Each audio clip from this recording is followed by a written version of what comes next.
Hi students, hello everyone, welcome to learn commerce. आज हम bills of exchange का chapter करेंगे।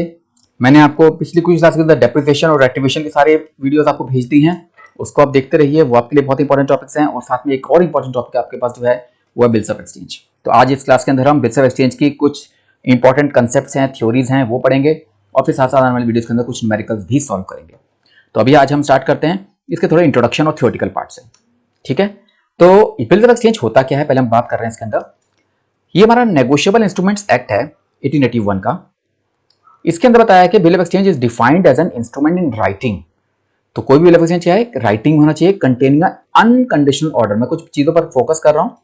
ये एक इंस्ट्रूमेंट है राइटिंग में, अनकंडीशनल ऑर्डर है उसके अंदर, साइंड बाय द मेकर। ठीक है, मेकर ने यानी कि बनाया और एक आदमी को डायरेक्शंस दी है to pay a certain sum of money only to the order of a certain person और द बियर ऑफ इंस्ट्रूमेंट। मैं एक एक चीज को एक्सप्लेन करूंगा।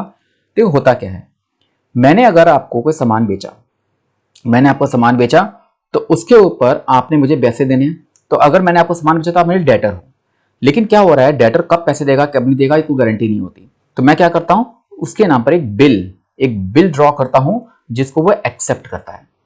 तो मैं बिल बना रहा हूं, आप उस पार्टी, जो दूसरी पार्टी है आप हो, उसको एक्सेप्ट कर रहे हो। तो जब वो एक्सेप्ट हो जाएगा तो मैं मतलब एक तरीके से उसे गारंटी होगी कि वो पैसे उसने इस डेट को देने हैं। उसमें लिखा हुआ होगा कि इस डेट को ये पैसे देने हैं, किस दिन पैसे देने हैं, कितने देने हैं, वो सब कुछ इस बिल ऑफ एक्सचेंज में लिखा हुआ होगा। तो पहले फीचर्स पढ़ते हैं, मैं डेफिनेशन में दोबारा आता हूं कि ये जो बनाया किसने है, जिसने सामान बेचा है, जो सेलर है उसने ये बिल बनाया है किसके नाम पर, जो जिसने सामान खरीदा है, जो बायर है। तो पहली चीज, बिल ऑफ एक्सचेंज राइटिंग में होना चाहिए।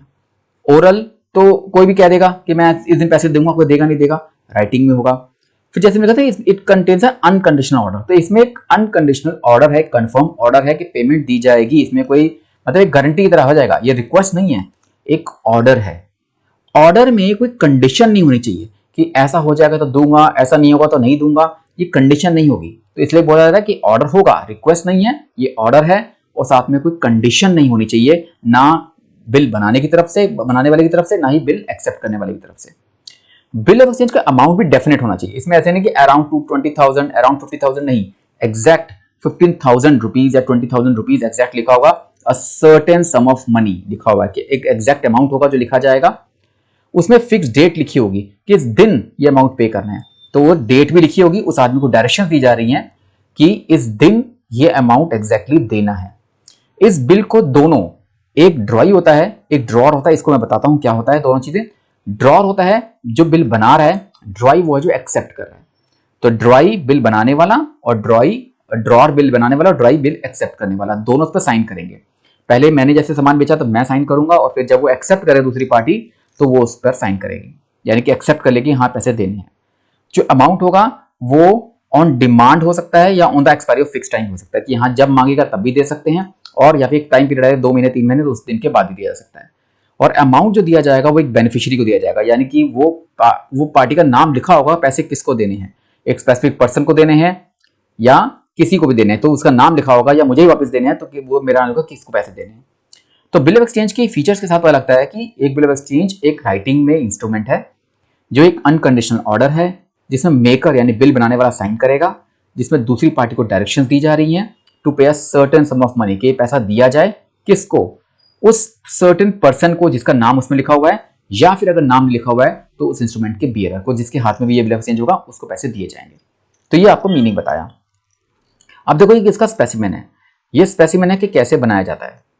ठीक है, ये आपको लिखा हुआ है, बेंगलोर से एक आदमी ने लिखा 1 जून 2018 को, 4 लाख रुपए अमाउंट लिखा हुआ है, 2 months आफ्टर डेट, के इस दिन के 2 महीने के बाद, पे टू मी और my order the sum of 4 lakh rupees for value received. तो देखो इसने क्या लिखा, 2 महीने के बाद ये पैसे मुझे देने हैं। हो सकता है कि ये मी की जगह कुछ और का नाम लिख दे। फॉर एग्जाम्पल ये नाम लिख दे समीर का, ठीक है, कि pay to Sameer the sum of 4 lakh rupees. तो यहां पर 3 पार्टीज हो सकती हैं। देखो यहां पर एक स्टैंप लगी हुई है, ये एक्सेप्ट किया है, साइन करा है राजकिरण ने जो 14 नंबर बेंगलोर में है, और साइन कुणाल सिंह लालबाग बेंगलोर, ये आपके पार्टीज हैं। आपको ये बता रहा था बिल ऑफ एक्सचेंज में टोटल 3 पार्टीज होती हैं। ठीक है, तो उसमें से एक पार्टी वो है जिसने बिल बनाया है। बिल बनाया किसने है? देखो ये बिल बनाया इसने, साइन कुणाल सिंह लालवांग, इसने बिल बनाया, ठीक है। उसके बाद इसने एक्सेप्ट किया है, किसने? राजकिरण ने। ये राजकिरण ने एक्सेप्ट किया है। तो देखा जाए तो ये हमारा ड्रॉर है, जिसने बिल बनाया, जो पैसे मांग रहा है, जिसने सामान बेचा है। जो राजकिरण है ये ड्रॉई है, इस ड्रॉई को हम एक्सेप्टर भी बोलते हैं, ठीक है। ये एक्सेप्टर हो गया। तो ड्रॉर ने बिल बनाया कि हाँ ये पैसे किसने देने हैं? ड्रॉई ने, एक्सेप्टर ने देने हैं, और लिखा हुआ है कि 2 महीने बाद देने हैं। और पे टू मी, अगर वो लिखते हैं मी यानी मुझे देने हैं, यानी कि पैसे किसको मिलने हैं? कुणाल सिंह को मिलने हैं। लेकिन वो लिखता है अगर पे टू समीर, के समीर को देने हैं, तो ये पार्टी तीसरी पार्टी हो जाएगी, जिसको बोलेंगे हम एंडोसी या पेई बोलेंगे इसको हम। अभी हम बात करें पेई की, तो ये पेई है जिसको पैसे देने हैं। तो इसने, कुणाल सिंह ने इंस्ट्रक्शंस दिए हैं, एक तरह से ऑर्डर दिया है, रिक्वेस्ट नहीं की है राजकिरण को कि वो पैसे समीर को दे दिए जाए। तो बिल बनाने वाला ड्रॉर, बिल एक्सेप्ट करने वाला ड्रॉई, और जिसको पैसे मिलने हैं वो पेई, थर्ड पार्टी। ये पेई और ड्रॉर सेम आदमी हो सकते हैं। जैसे इसके अंदर अगर उसने नाम नहीं लिखा किसी का, तो किसको देना है? मी को ही देना है, यानी उसने अपने आप को बात की पैसे मुझे देने हैं। तो इसके अंदर जो ड्रॉर है वही पेई है। तो ड्रॉर और पेई सेम आदमी हो सकते हैं, पर ड्रॉर और पेई दो अलग अलग आदमी भी हो सकते हैं। अगर पैसे इस राजकिरण ने उसी को देने जिसने बिल बनाया है, तब तो ड्रॉर और पेई सेम पर्सन हो गए। लेकिन किसी और को देने हैं तो पेई, ड्रॉर और ड्रॉई तीन अलग अलग पार्टीज इसके अंदर हो जाएंगी। तो इसमें अमाउंट 4 लाख रुपए फिगर्स में भी होगा और वर्ड्स में भी होगा, ये जरूरी है दोनों में लिखना। डेट होगी और वो 2 महीने बाद पैसे देने, ये भी आपको लिखा होगा इसके अंदर। अब देखो इसके अंदर 3 पार्टी मैंने बताई थी आपको, एक ड्रॉर है, एक ड्रॉई है और एक पेई है। ड्रॉर वो है जिसने सामान बेचा है, जिसने बिल बनाया है, जिसने पैसे मांगने हैं, और इस बिल को ड्रॉर साइन करता सबसे पहले, यानी कि वो जो क्रेडिटर है जिसने पैसे लेने हैं, वो is entitled to receive payment from the debtor can draw bill of exchange. Bill बनाने वाला कौन होगा? जिसने सामान बेचा है, यानी कि सेलर है। जिसने सामान बेचा है वो पेमेंट रिसीव करेगा, किससे? जिसको सामान बेचा नहीं, डेटर से, उधार जिसको बेचा है। दूसरी पार्टी ड्रॉई है। ड्रॉई वो पर्सन है जिसके नाम पे बिल बनाया गया, यानी कि ये परचेजर है, बायर है, जिसने सामान खरीदा हुआ है और उसने पैसे देने हैं। ये डेटर है, हु हैज टू पे द मनी, जिसने पैसे ड्रॉर को यानी फर्स्ट पार्टी को देने हैं। इसको एक्सेप्टर भी बोलते हैं। थर्ड पार्टी पेई है। पेई वो आदमी है जिसको पैसे मिलने हैं। जैसे बताया था कि ड्रॉर और पेई सेम आदमी हो सकते हैं, पर थर्ड पार्टी इसलिए है क्योंकि अगर उसने, ड्रॉर ने कहा है कि पैसे पेई को दे दिए जाएं, तो पेई को पैसे थर्ड पार्टी की तरफ मिल जाएंगे। और वैसे पेई और ड्रॉर सेम आदमी हो सकते हैं, मैंने आपको बता दिया इसके अंदर, ठीक है। अब बात करते हैं इसी के साथ जुड़ा हुआ एक promissory note. Bill of exchange के बारे में समझ लिया। अब प्रोमिसरी नोट भी उसी तरीके का इंस्ट्रूमेंट है, वो भी राइटिंग में लिखा जाता है सेम ऐसे ही, लेकिन वो प्रोमिसरी नोट को बैंक के नोट की तरह करेंसी नोट नहीं है। इसके अंदर भी एक अनकंडीशनल अंडरटेकिंग है, जिसमें जो प्रोमिसरी नोट बनाने वाला है वो साइन कर रहा है कि मैं ये पैसे दूंगा। अब इसमें बात ध्यान रखना है, एक मैं आपको दोबारा बताता हूं। जैसे उसमें तो 3 पार्टीज थी, पर प्रोमिसरी नोट में 2 ही पार्टीज है। मैं डिफरेंस बता रहा हूं क्या है। जैसे जो बिल ऑफ एक्सचेंज था, जिसने सामान बेचा था, जिसने पैसे लेने थे, वो बिल ऑफ एक्सचेंज बना रहा है। लेकिन प्रोमिसरी नोट में जिसने पैसे देने हैं वो प्रोमिसरी नोट बना रहा है, यानी कि वो जो एक अनकंडीशनल अंडरटेकिंग दे रहा है मेकर, जिसने प्रोमिसरी नोट बनाया है कि मैं ये पैसे दूंगा। किसको दूंगा? जिस आदमी को मैंने पैसे देने हैं उसका नाम लिखा होगा, और नहीं लिखा हुआ तो बेरर जिसके हाथ में भी होगा उसको मिल जाएगा। यानी कि यहाँ पे 2 ही पार्टीज हैं। यहाँ पर पैसे देने वाला बना रहा है, वहां पर पैसे लेने वाला बना रहा था और देने वाला एक्सेप्ट कर रहा था। तो यहाँ पर जो एक पार्टी मेकर है और एक पेई है। मेकर वो आदमी जिसने प्रोमिसरी नोट बनाया, जिसने बिल, जैसे बिल बनाया या प्रोमिसरी नोट बनाया, जिसने प्रॉमिस किया है, ये प्रोमिसरी नोट है, जो प्रॉमिस कर रहा है ये मैंने पैसे देने हैं, प्रोमिसरी नोट के अंदर जिसका नाम लिखा हुआ है, इतना अमाउंट देना है, वो प्रोमिसर भी कहलाएगा। और दूसरा जो पेई आदमी है ये प्रोमिसी है, यानी कि वो जिसको प्रॉमिस किया जा रहा है कि पैसे दिए जाएंगे। तो इसके अंदर एक पार्टी है प्रॉमिस करने वाली जिसने पैसे देने हैं, और एक पार्टी पेई है जिसको प्रॉमिस दिया जा रहा है कि पैसे इसको मिलेंगे। तो इसमें प्रोमिसरी नोट और बिल ऑफ एक्सचेंज में यही फर्क है, जिसने पैसे लेने हैं तो बिल ऑफ एक्सचेंज में वो बिल बनाता है, लेकिन यहाँ पे जिसने पैसे देने हैं वो प्रोमिसरी नोट बनाता है। अब यहाँ पे कुछ और टर्म्स हैं जो हम पढ़ेंगे इस बिल ऑफ एक्सचेंज के साथ। पहले टर्म, बिल का टर्म जैसे बताया ना एग्जांपल में कि 2 महीने का बिल है, तो वो जो पीरियड है ये टाइम पीरियड है between the date on which the bill is drawn and the date on which it is payable. Bill किस दिन बनाया गया और किस दिन पेबल है, इसके बीच में टाइम पीरियड होगा, उसको बोलेंगे टर्म ऑफ द बिल या पीरियड ऑफ द बिल, यानी कितने महीने का बिल है। ड्यू डेट, ये वो डेट है जिस दिन पेमेंट ड्यू होगी, यानी कि 2 महीने 3 महीने बाद जो ड्यू डेट आएगी उसी को हम, मतलब जिस दिन पेमेंट होनी है बिल की, उसको हम ड्यू डेट बोलेंगे। साथ साथ एक इंपॉर्टेंट कंसेप्ट है days of grace. Days of grace हमें 3 डेज, 3 दिन का ग्रेस पीरियड दिया जाता है यानी जो भी डेट आ रही होगी आपकी ड्यू डेट की, उसमें 3 दिन ऐड कर दिए जाएंगे। यानी जो पीरियड ऑफ बिल है, उस पीरियड ऑफ बिल के अंदर, इस पीरियड बिल के अंदर आप 3 extra days, grace days add कर दो कि इस दिन एक्चुअल में मैच्योरिटी डेट आएगी इसकी पेमेंट की। मैच्योरिटी डेट क्या होगी? Date which comes after adding 3 days. उस पीरियड ऑफ बिल के अंदर जो 2 महीने का बिल है या 3 महीने का बिल है, उसका 3 दिन ऐड करने के बाद जो डेट आएगी, that is called date of maturity. तो समझ गए, पीरियड ऑफ बिल जितने महीने का बिल है, ड्यू डेट यानी वही 3 महीने बाद जो ड्यू डेट आएगी, वो उस ड्यू डेट में अंदर 3 दिन ऐड कर दिए जाए ग्रेस डेज, तो बन जाती है मैच्योरिटी डेट। तो ये हमारे पास पहले शुरुआत के 4 कंसेप्ट हुए जो टर्म्स हैं जो आपके काम आएंगे। तो ध्यान रखना, हर एक क्वेश्चन के अंदर आपको 3 दिन ऐड करने हैं, पर कुछ क्वेश्चन नहीं भी करने, वो आपको साथ साथ बताऊंगा मैं आपको। अब आता है डिस्काउंटिंग। डिस्काउंटिंग क्या होती है? कई बार क्या होता है कि जैसे मैंने पैसे आपसे लेने हैं, सेकंड पार्टी से पैसे लेने हैं, तो सेकंड पार्टी जो है वो पैसे देगी 3 महीने के बाद, लेकिन मैं अपने बैंक में जाकर उस बिल को डिस्काउंट करा सकता हूं। मुझे पैसे आज ही चाहिए, जल्दी चाहिए, तो मैं उस बिल को ड्यू डेट, मैच्योरिटी डेट से पहले जाकर एनकैश करा सकता हूं। पर उसमें बैंक मेरे कुछ चार्जेस काट लेगा उस बिल में से। मान लो 10,000 का बिल है, उस 10,000 के बिल में से वो कहता है कि ठीक है 500 रुपए अपना चार्जेस काट के मैं आपको 9,500 दे रहा हूं। तो 9,500 मुझे मिल जाएंगे टाइम से पहले। मुझे वैसे 10,000 मिलने थे उस पार्टी से 3 महीने के बाद, लेकिन मैं आज बैंक से 3 महीने पहले ही 9,500 लेके बैठ गया हूं। अब बैंक, मैंने पैसे जो ड्राई से लेने थे, वो बैंक अब पैसे जाके ड्राई से लेगा, यानी ड्राई पेमेंट अब मुझे नहीं करेगा, बैंक को देगा, क्योंकि बैंक ऑलरेडी मुझे 9,500 दे चुका है। पर बैंक अब कितने लेगा? बैंक ड्राई से लेगा पूरे 10,000 रुपए, यानी 500 रुपए उसकी कमाई होगी इस पूरे टाइम पीरियड के बीच में। टाइम से पहले पैसे मिल जाएंगे, उसको डिस्काउंटिंग और बिल बोलते हैं। एंडोर्समेंट, ऐसा भी हो सकता है कि मैं बिल एंडोर्स कर दूं। मैंने आपके नाम पे बिल बनाया और आपने बिल एक्सेप्ट कर दिया। अब आपने पैसे 3 महीने बाद देने हैं, पर मैंने क्या किया, मैंने किसी एक पार्टी सी को, थर्ड पार्टी को भी पैसे देने थे। अब वो थर्ड पार्टी को पैसे देने थे, तो मैं कह सकता हूं ड्राई को कि बिल मैं एंडोर्स कर दिया, अब ये पैसे तुम सी को दे देना। तो एंडोर्समेंट का मतलब होता है ट्रांसफर कर देना, बिल को ट्रांसफर कर देना किसी और आदमी के नाम पर। तो हम ट्रांसफर करते हैं, क्योंकि मैंने भी किसी को कर्जा देना है, मैंने भी कोई उधार वापस देना है, तो उसकी वजह से मैं जो बिल के पैसे मैंने आपसे लेने हैं, वो तीसरी पार्टी को भी देने हैं सेम अमाउंट। इसका मतलब साफ साफ है, वो आप डायरेक्टली उस पार्टी को दे सकते हो, मैं उसके बिल को, इस बिल को उसके नाम पे ट्रांसफर कर देता हूं, एंडोर्समेंट कर देता हूं। Similarly bill sent for collection है। हो सकता है कि मैं बिल जो है ना अपने पास रखने के बजाय बैंक में भेज देता हूं, कि जब पैसे आएंगे, इंस्ट्रक्शंस दे रहा हूं कि उसको रिटेन करो तब तक जब तक मैच्योरिटी डेट नहीं आती, और जब पैसे आएंगे, जब ड्राई पैसे देगा, तो मेरे बैंक में क्रेडिट कर दिया जाएगा, मेरे बैंक में ट्रांसफर कर दिया जाएगा। बिल ड्यू डेट पर ही आएगा, पर इसको बोलते हैं bill sent for collection in the bank. अब आता है डिसऑनर। डिसऑनर क्या होता है इस पूरे कंसेप्ट के अंदर? जब ड्राई ने पैसे नहीं दिए, मान लो ड्राई ने 3 महीने बाद पैसे देने हैं और ड्यू डेट पे पैसे नहीं देता, यानी कि जैसे बाउंस चेक बाउंस होता है ना, ऐसे ही जब ड्यू डेट पे पैसे नहीं मिलते, उसको बोलते हैं डिसऑनर ऑफ बिल। ठीक, तो ये नॉन पेमेंट जो होती है ना, जो पैसे नहीं दे पा रहा, वो कई कारण हो सकते हैं, जैसे कि उसका पैसे पूरा सफिशिएंट नहीं है या इंसॉल्वेंसी हो जाती है, जिस केस के अंदर वो बिल डिसऑनर हो सकता है। नोटिंग क्या है?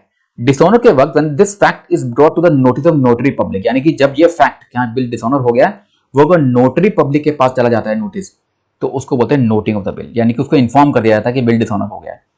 नोटरी पब्लिक क्या करता है, उसको एक नोट बनाता है, रजिस्टर में रिकॉर्ड करेगा, और डिसऑनर की एक जो प्रोसीजर होता है उसको आगे फॉलो करेगा, और उसके अंदर नोटिंग चार्जेस लगा सकते हैं। यानी वो फीस है जो मैं नोटरी पब्लिक को दी है, इस वकील को दिया है, नोटरी पब्लिक को दी है, डिसऑनर के नोटिंग करने के बारे में, इंफॉर्मेशन देने के बारे में।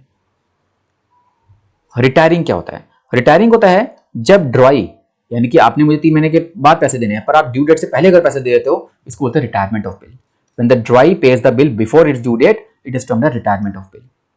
एक्चुअली मुझे अंडरस्टैंडिंग है ड्रॉ और ड्राई के बीच में कि हम पैसा टाइम से पहले देते हैं, तो हो सकता है कि मैं उसके अंदर आपको रिबेट दे दूं। तो इसमें रिटायरिंग को एंकरेज करने के लिए मैं आपको कुछ डिस्काउंट दे सकता हूं, पर उसको डिस्काउंट ना बोलकर मैं उसको रिबेट बोलूंगा। तो रिटायरिंग के केस में हमेशा रिबेट आएगी, और रिबेट हम इसको जैसे डिस्काउंट हो जाए वैसे रिबेट का नाम शो करेंगे। एक होता है रिन्यूअल। रिन्यूअल क्या होता है? अगर ड्राई जो है इस पोजीशन पे नहीं है कि टाइम पर पैसे दे पाए, तो ड्राई कई बार ड्रॉर के पास आएगा ये रिक्वेस्ट करके मुझे टाइम एक्सटेंड कर दो। ये टाइम एक्सटेंड करने के बाद जो कहता है ये टाइम एक्सटेंड कर दो, उसके बदले में नया बिल बना दो। तो अगर ड्रॉर मान जाते इस बात को, तो पुराना बिल कैंसिल कर दिया जाएगा और एक नया बिल इशू कर देंगे नए टर्म्स एंड कंडीशंस के साथ। उसमें नई ड्यू डेट आ जाएगी, और उसमें हो सकता है कि मैं उस नए पार्टी यानी कि जो ड्राई है उससे मैं कुछ इंटरेस्ट चार्ज करूं। तो जब उसकी रिक्वेस्ट पर नया बिल बनाता हूं, that is called renewal of bill. ठीक है, अब बात करते हैं ड्यू डेट और डेट ऑफ मैच्योरिटी की। उस पर कुछ एग्जांपल्स देखते हैं। जैसे मैंने बताया 3 दिन का ग्रेस पीरियड होता है ना ऐड करने का। तो अगर पीरियड ऑफ बिल मंथ्स में गिवन है, तो इसके अंदर मैच्योरिटी डेट हम कैलकुलेट करेंगे वो कैलेंडर मंथ के हिसाब से करेंगे। जैसे कि फॉर एग्जांपल एक बिल है 4 मई 2017 का और वो 3 महीने बाद देना है, तो 4 मई 2017 के बाद पहले 3 महीने ऐड करो, 4 जून, 4 जुलाई, 4 अगस्त। उस 4 अगस्त में आप 3 दिन ऐड कर दो, 3 डेज ऐड करोगे तो 7 अगस्त बन जाएगा। तो 7 अगस्त इसकी आ जाएगी मैच्योरिटी डेट। ठीक है, सिंपल 3 महीने ऐड किए और 3 दिन बाद में ग्रेस डेज ऐड करने हैं। अगर बिल का पीरियड डेज में गिवन हो, यह मंथ्स में गिवन था ना, ये डेज में गिवन है। डेज में हम कैलकुलेट कैसे करेंगे? फॉर एग्जांपल आपके पास ये डेट है 5 जून 2017 की और 65 दिन बाद इसकी पेमेंट है, यानी ड्यू डेट क्या है? 65 दिन के बाद है। तो 5 जून 2017 के बाद हम 65 डेज काउंट करेंगे। जैसे 5 जून के बाद जून के अंदर बचेंगे टोटल 25 डेज 5 जून के बाद। ठीक है, जुलाई में हमारे पास होते हैं 31 डेज, तो 56 डेज तो ये हो गए। आपको चाहिए कितने? 65 डेज, तो इसमें 9 दिन और बचे हैं। 56 डेज तो ये हो गए, 9 दिन आपके आ गए अगस्त के। तो 9 अगस्त आ रही है, 9 अगस्त में आप 3 दिन ऐड करोगे तो ये 12 अगस्त आपकी ड्यू डेट बन जाएगी। तो 12 अगस्त आपका इसमें आंसर आ जाएगा। इस तरह से आपने कैलकुलेट करनी है ये सारे। अगर मंथ्स में गिवन तो कैसे कैलकुलेट करना है और डेज में किया हुआ तो कैसे कैलकुलेट करना है। अगर मैच्योरिटी डेट जिस दिन आ रही है वो अगर नेशनल हॉलिडे आ जाती है, तो ड्यू डेट अगर नेशनल हॉलिडे आ रही है तो फिर हम उसे जो एक पहले वाला दिन है नेशनल हॉलिडे है, तो उसमें जो प्रीसीडिंग बिजनेस डे है तो उससे हम मैच्योरिटी डेट मान के चलेंगे। फॉर एग्जांपल जो ड्यू डेट आई 3 दिन ऐड करने के बाद, 3 दिन ऐड करने के बाद अगर मान लो वो 26 जनवरी आ जाती है जो कि नेशनल हॉलिडे है, तो ड्यू डेट 26 जनवरी की जगह 25 जनवरी को ट्रीट कर लिया जाएगा। अगर ड्यू डेट 15 अगस्त आ जाती है तो 14 अगस्त हो जाएगी। ठीक है, अगर मैच्योरिटी डेट जो आती है वो उस दिन अचानक इमरजेंसी आ जाती है, इमरजेंसी हॉलिडे, जैसे किसी की डेथ हो जाती है तो वो नेशनल हॉलिडे बन जाता है, कई बार इमरजेंसी हॉलिडे बन जाती है, तो उस इमरजेंसी हॉलिडे के केस में वो जो ड्यू डेट होगी उसमें एक दिन बढ़ा दिया जाएगा। फॉर एग्जांपल ड्यू डेट 25 जुलाई की है और उस दिन अचानक इमरजेंसी डिक्लेयर कर दी गई और हॉलिडे हो गई, तो वो ड्यू डेट हमारी एक दिन बाद की 26 जुलाई ट्रीट कर ली जाएगी। कुछ और केसेस हैं, यहां पे लिखा हुआ अगर मैच्योरिटी डेट जो है अगर बिल एट साइट लिखा हुआ आ जाए। Bill eight site, bill eight site का मतलब होता है कि वो जब दिखाया जाएगा ना, जैसे दिखाया जाएगा, जैसे ही प्रेजेंट किया जाएगा वैसे उसकी पेमेंट करनी पड़ेगी, यानी becomes due for payment as soon as it is presented for payment. तो इन केस ऐसी इंस्ट्रूमेंट पेबल ऑन डिमांड है कि जिस दिन कहा जाएगा उस दिन पेमेंट करनी पड़ेगी। तो इन दोनों केसेस में कोई टाइम ऑफ पेमेंट मेंशन नहीं होता। यहां पर है कि जब दिखाया जाएगा तब पेमेंट कर दी जाएगी और यहां पर है कि जब डिमांड करेगी तब पेमेंट कर दी जाएगी। तो इन दोनों केसेस के अंदर, बिल एट साइट के अंदर और पेबल ऑन डिमांड के अंदर, हम ग्रेस डेज ऐड नहीं करते। ध्यान रखना, यहां पे 3 दिन ऐड नहीं होंगे। Bills are not entitled to days of grace, क्योंकि ये जब मांगा जाएगा, जब दिखाया जाएगा तभी पेमेंट कर देनी है। एक है बिल आफ्टर डेट और एक bill after sight. Bill after date और बिल आफ्टर साइट में क्या फर्क है? इसमें लिखेंगे बिल आफ्टर डेट अगर केस आ जाए तो टाइम फॉर पेमेंट अगर मेंशन होती है इसके अंदर तो 3 दिन इसमें ऐड करेंगे नॉर्मल तरीके से। पर bill of site after site लिखा हुआ आता है तो उसके अंदर जो पेबल है आफ्टर साइट में जो पीरियड शुरू होता है वो जिस दिन बिल एक्सेप्ट होता है उस दिन से टाइम शुरू करेंगे। 3 दिन यहां पर भी अलाउ करेंगे, तो 3 दिन यहां पर भी अलाउ करेंगे, 3 दिन यहां पर भी अलाउ करेंगे, दोनों 3 दिन अलाउ कर रहे हैं। पर फर्क क्या है? बिल आफ्टर डेट में हम डेज काउंट करते हैं, टाइम शुरू करते हैं आपके जिस दिन बिल बनाया, बिल ड्रॉ किया। बिल आफ्टर साइट में हम करेंगे जिस दिन बिल एक्सेप्ट किया उस दिन से टाइम पीरियड शुरू करेंगे। तो बिल आफ्टर डेट में हम कहां से शुरू करेंगे? जिस दिन बिल ड्रॉ किया गया। और बिल आफ्टर साइट में कहां से स्टार्ट करेंगे? जहां पे जिस डेट को बिल एक्सेप्ट किया गया। मान लो 5 तारीख को बनाया और 6 तारीख को एक्सेप्ट किया तो हम 6 तारीख से बिल काउंट करेंगे, ना कि 5 तारीख से। ठीक है, कुछ और केसेस भी हैं। अब मैं आपको बता रहा हूं जो चीज कि ये जो हम बिल बनता है, बिल एक्सेप्ट होता है, तो वो जिसके हाथ में बिल है एक्सेप्ट होने के बाद यानी ड्रॉ के हाथ में, वो क्या कर सकता है? 4 केसेस हैं। या तो बिल को रिटेन करेगा मैच्योरिटी डेट तक, ठीक है ना, वेट कर सकता है, जैसे बताया था बिल को डिस्काउंट करा सकता है, बैंक में जाके टाइम से पहले पैसे ले सकता है, वो बिल को एंडोर्स या नेगोशिएट कर सकता है थर्ड पार्टी के नाम पर, या फिर बिल को भेज सकता है बैंक में कलेक्शन के लिए। ठीक है ना, तो ये सब चीजें हैं जो वो 4 केसेस हैं जो वो कर सकता है। या तो बिल को रिटेन करेगा मैच्योरिटी डेट तक, या बिल को डिस्काउंट करेगा बैंक से, या बिल को एंडोर्स करेगा, या बिल को बैंक में भेजेगा कलेक्शन करने के लिए। ठीक है, तो ये मैंने आपको बताया इसके अंदर क्या बिल ऑफ एक्सचेंज होता है, उसके बिल ऑफ एक्सचेंज के फीचर्स क्या हैं, बिल ऑफ एक्सचेंज के फीचर्स के बाद आपके हमने बताया इसके इंपॉर्टेंट टर्म्स क्या हैं और कैसे ड्यू डेट निकाली जाती है। तो मैंने आज की क्लास के अंदर आपको भी ये बता दिया और साथ ही साथ केसेस कौन कौन से पढ़ेंगे ये आपको सारा थ्योरेटिकल पार्ट मैंने आपको सारा समझा दिया बिल ऑफ एक्सचेंज का। नेक्स्ट क्लास के अंदर मैं डायरेक्टली इसके जर्नल एंट्रीज और इसके जो न्यूमेरिकल हैं वो साथ साथ सॉल्व करना शुरू कर देंगे। ठीक है, तो नेक्स्ट क्लास को वेट कीजिए। मैं नेक्स्ट क्लास में आपको सारी जनरल एंट्रीज जो इसमें अलग अलग केसेस की आएंगी विद डिसऑनर विद रिन्यूअल के सारे वो सब कुछ एक एक करके एक्सप्लेन करूंगा, पहले जनरल एंट्रीज और बाद में फिर सारी उसके न्यूमेरिकल्स। तो आज की क्लास के लिए इतना ही, क्योंकि आज मैंने आपको पूरा थ्योरेटिकल कंसेप्ट इसमें समझा दिया है। तो कोई भी डाउट होगा तो पूछ लीजिएगा, क्योंकि इसके अंदर भी से एमसीक्यू आपके बहुत सारे बन जाते हैं। ओके, तो stay connected, stay focused with learning commerce. Thank you once again, good bye.